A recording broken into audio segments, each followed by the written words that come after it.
Long, long ago, in the proud village of Akofia, where palm trees swayed like whispers of women, there lived a tradition so powerful that even kings were afraid of it. It was Umuada, the coming together of all married daughters of the land.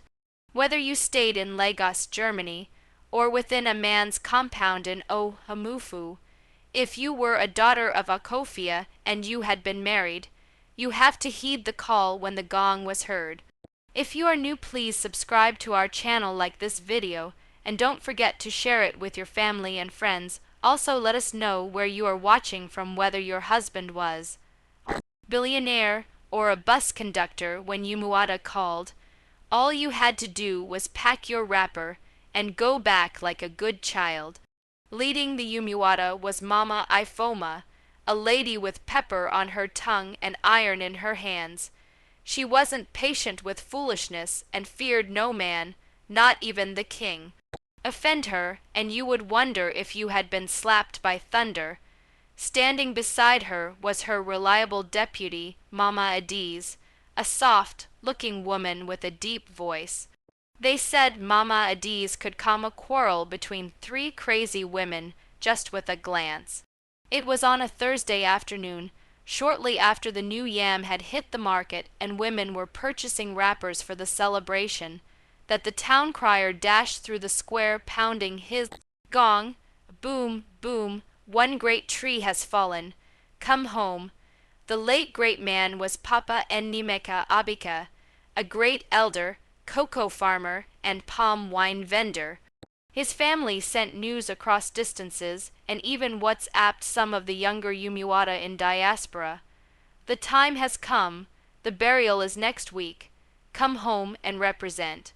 As was traditional, the Umuada would be seated first and last in attendance at the burial.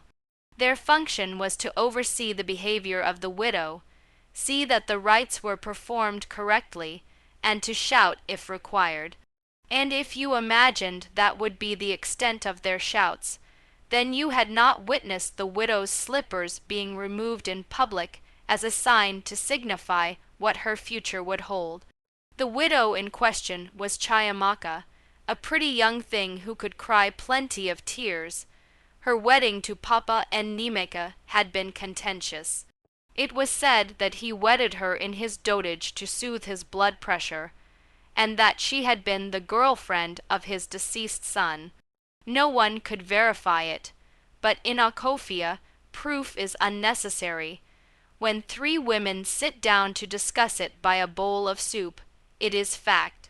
On the day of inspection, Umuada came in full strength, 7 women in identical wrappers, striding like queens of thunder. They entered the compound with arms folded, surveying everything with eyes as sharp as eagles' talons. Mama Ifoma sat first and barked, "Where is this she, goat that calls herself widow?" Chiamaka emerged with trembling legs, looking in an oversized black blouse and wrapper that seemed borrowed. "Good morning, Mama, good morning, Umuada. Answer correctly before you tumble down and meet your husband," Mama Ifoma thundered. The interrogation followed immediately. "Where is the kola nut? Where is the yam for roasting? Where is the fowl to slaughter? Why did the widow not fasten her mourning headtie correctly? And why do her nails still have pink nail polish?" Chiamaka wept and told them things had been tough since the death of Papa Ennimeka, and some members of her family had refused to assist her. The women hissed in anger. "So you imagined if you just weep stale tears, we would sympathize with you? Did you sympathize with his first wife when you came into his compound with your breast like perplexity?" The compound fell quiet, even the chickens ceased movement. Mama Adiz took a deep breath and stood up. "My fellow Umuada, this burial cannot wait until things are in order. The father's spirits cannot be placated with apologies." They instructed Chiamaka to remake the kola nut ritual, fetch new palm wine, shave her wig and nails, and present herself the following morning in mourning attire. No deodorant or powder. Even scent was an affront until that time, Mama Ifoma proclaimed. Let the world hear it. Umuada has not sat. The burial cannot proceed. That evening, as Chiamaka cried in the garden, the Odogwu committee, a clique of condescending village men who believed women, had nothing to do but cook and bear. Children met in secret. Their chairman, Iki Abidike, declared with pride, with or without them, what can women do? Let the men bury the men. This is not their business, but in Okofia you might be able to bury a dog without the Umuada, but attempt to bury a man and the ancestors would sneeze with rage. By dawn, the compound hummed like market day. Women fried akara, men pulled chairs, and the DJ ran sound checks. 1, 2, 1, 2, check mic, check party. The funeral was about to start, but the Umuada had not yet been invited back. The men had even taken away the chairs which belonged to the women and moved them close to the DJ. Insult, by 9:00 a.m. The presiding priest came. The coffin was in the sitting room, and the MC intoned, Ladies and gentlemen, let us remember the life of our beloved father, and Nimeka Abika. And then, from the other side of the compound, a noise arose like thunder. Make way, allow Umuada to pass. Eyes swiveled, there they were.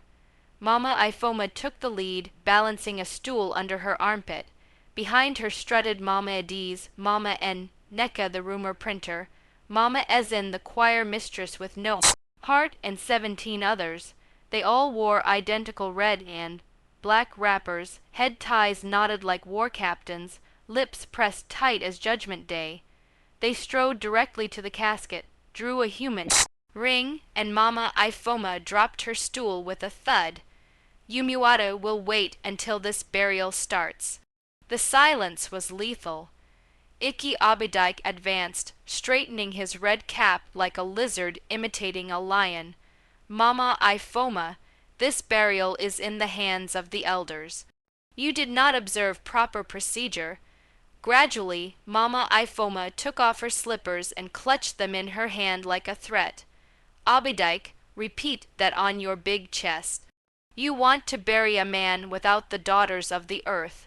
You want to appease men and incense the ancestors. Who will take kola nut without Umuada sitting first? The crowd grumbled. No man in Akofia desired war with Umuada. Mama Ediz shouted, No woman will bring firewood into her father's compound and be sent away by mosquitoes. We are not foreigners. We are the land. Widow Chiamaka, properly attired now, knelt down before them. Mama, I did all you told me. The food is prepared, the yam roasted. I even took off my wig. Please sit and bless the soul of my husband. Mama Ifoma raised her eyes to heaven, then nodded. We have listened to you. Let them bury him, but after that, you sweep this compound with your wrapper. Tradition must be followed. The MC hastily declared, Ladies and gentlemen, the Umuada are present. The burial can now go on. The crowd applauded, yet inside Umuada's hearts there was tension simmering. For only a few days ago, the new king, Igwe Obara Chikamsu, had issued a decree. Umuada has to get the permission of the male council if it is to convene on any issue. He believed he could modernize Akofia, but he did not know Umuada is not a WhatsApp group that you can mute.